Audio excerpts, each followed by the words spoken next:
गुरुदेव, विषय से ही शुरुआत करते हैं। आज का विषय कई लोग इससे खुद को जोड़कर देख पाएंगे, क्योंकि लगता है कभी कभी कि हम लोग इतनी मेहनत कर रहे हैं, काबिल भी हैं, पर हमें कामयाबी हासिल नहीं हो रही है। तो ऐसा क्यों कर रहा है परमात्मा हमारे साथ? तो जानना चाहूंगी कि कुंडली में ऐसे कौन से योग होते हैं जो काबिल होने के बावजूद भी व्यक्ति को कभी सफल नहीं होने देते? पहली बात तो मैं तुझे एक बार बता देता हूँ, ये जो क्यों शब्द है ना, ये क्यों शब्द सिर्फ इस धरती के लिए है कि कोई सवाल जवाब हो, कोई कार्य हो, कुछ भी हो, उसके अंदर क्यों लगाओ तो उसका जवाब है। लेकिन अगर हम किस्मत की बात करें, परमात्मा की बात करें और उसने जो हमें देना है या नहीं देना, उसके क्यों का कोई सवाल ही नहीं उठता, क्योंकि आपको जवाब देने कोई नहीं आएगा कि ऐसा क्यों। जवाब सिर्फ एक ही होगा, और वो होगा कि जन्म कुंडली के अंदर ये फलाना योग बना हुआ है और इसके कारण ये काम खराब है, लेकिन ये क्यों बना है इसका जवाब कोई नहीं दे सकता। वो तो जब आप पैदा हुए तो वो एक छाप है। जैसे सरकार का असूल जो बन गया सो बन गया, और जो अप्लाई उसने कर दिया सो कर दिया, उसके पीछे क्यों कौन सुनता है? ठीक है, ऐसे बहुत सारे कानून हैं जो कॉमन थॉट से सोच के देखे जाए तो वो दूसरों को दुख भी दे जाते हैं, समझ गए, लेकिन उस क्यों को नहीं सुना जा सकता क्योंकि वो सरकार ने पारित कर दी है। इसी तरह से वो ऊपर वाली सरकार है जो सारी सरकारों को भी चलाती है, वो जो कानून लिख के दे देता है उसके आगे क्यों बनता ही नहीं है। ठीक है, अब ये योग है, आपने कहा कि काबिल होने के बावजूद भी जो लोग कामयाब नहीं होते, शनि और बृहस्पति, क्या करें इसका? अकेले बृहस्पति 11वें स्थान पर बैठे हो तो प्रेडिक्शन ये आती है कि जब तक पिता और भाई साथ में या पिता तुल्य भाई साथ में, तब तक इंसान राजा, और अगर इनका साथ छोड़ा तो एक मच्छर को से भी मुकाबला करने की कोई ताकत नहीं बचेगी जिंदगी। कहने का मतलब बुद्धि अपने आप को वो ज्ञान ही नहीं देती।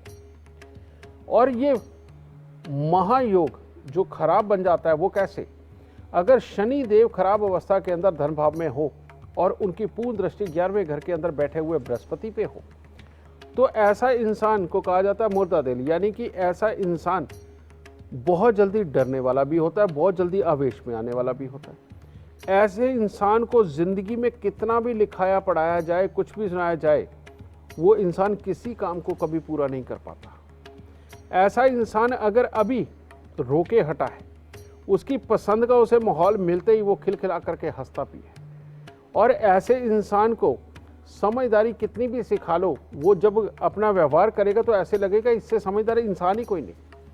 जब वो रोब डाल के कोई काम करवाने लगेगा, वो लगेगा कि मास्टर ही है, लेकिन अल्टीमेटली उसके रिजल्ट जीरो, यानी कि वो कामों को ज़्यादा देर तक याद नहीं रख पाता।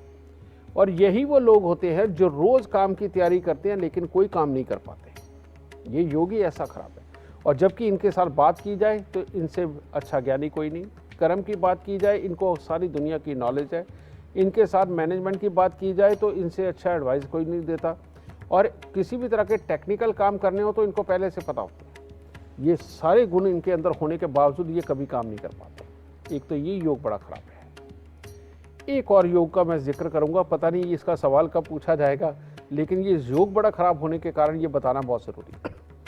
अगर जन्म कुंडली के चौथे घर के अंदर मंगल हो और बुध 12वें घर के अंदर हो, ये इतना बुरा योग है, कहते हैं बुद्धि ही खराब होगी। और बुद्धि खराब होने का मतलब ये है कि ऐसा इंसान रोज चाहे मेहनत करे, चाहे अपने किसी भी तरह से सिखाने पढ़ाने का काम करे, कुछ भी करवाने का, ऐसे इंसान के पास से होने ही उल्टे काम होते हैं। यानी कि वो जो काम करता है उसमें कमी निकल आती है और कभी सही तरीके से नहीं चल पाता।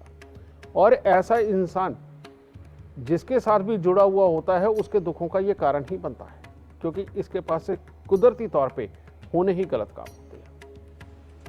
तो जो हमने पहला योग कहा कि इंसान लगता समझदार है, हर तरह से काबिल भी होता लेकिन कामयाब नहीं होता, अगर ये योग किसी की भी जन्म कुंडली के अंदर हो, बेटा उसको ये उपाय करना चाहिए कि 43 दिन लगातार 12 साबुत बादाम लेके उनको हल्दी से पीले करके पहले वो गरीबों को बांटते, यानी कि रोज़ के ये 12 साबुत बादाम। और लेकिन ये किसी पॉलीथीन वगैरह में डाल के नहीं, कागज़ के लिफाफे में डाल के लेके जाएं तो ज़्यादा अच्छा, और अपने हाथ से ही हल्दी लगाएं तभी ये काम करेगा। और उसके बाद उसे लगातार सालों साल हर हफ्ते शनिवार को यही 12 साबुत बादाम को हल्दी से पीले करके इनको दान देते रहना पड़ेगा। आप समझ लो कि ये जीने का टैक्स है, तभी अच्छे काम तुम्हारे पास से हो पाएंगे जिनकी कुंडली में ये योग है। ठीक है। दूसरा योग जो मैंने बात करी कि मंगल चौथे घर में बुध 12वें स्थान पर, यह बहुत ही बुरा योग है और ये ज़िंदगी में कभी सुखी नहीं रहने देता, चाहे गृहस्थी हो, चाहे कमाई हो, अपना स्वभाव हो, दुनियादारी हो, सबके अंदर बिगाड़ के रखता है।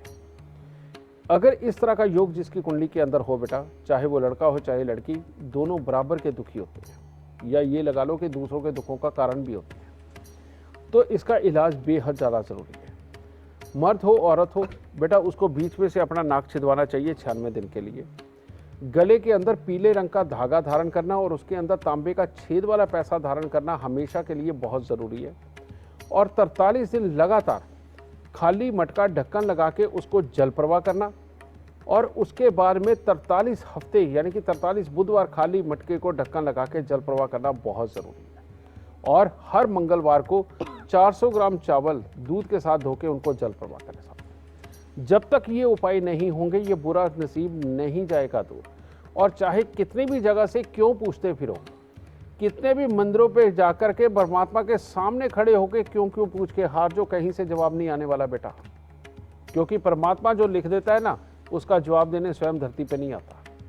तो इसलिए ये उपाय तो बचा लेंगे, लेकिन ये क्यों ढूंढने पे कहीं से कोई इलाज नहीं मिलने वाला। तो इन उपायों को करो, दाता जरूर सुख देगा।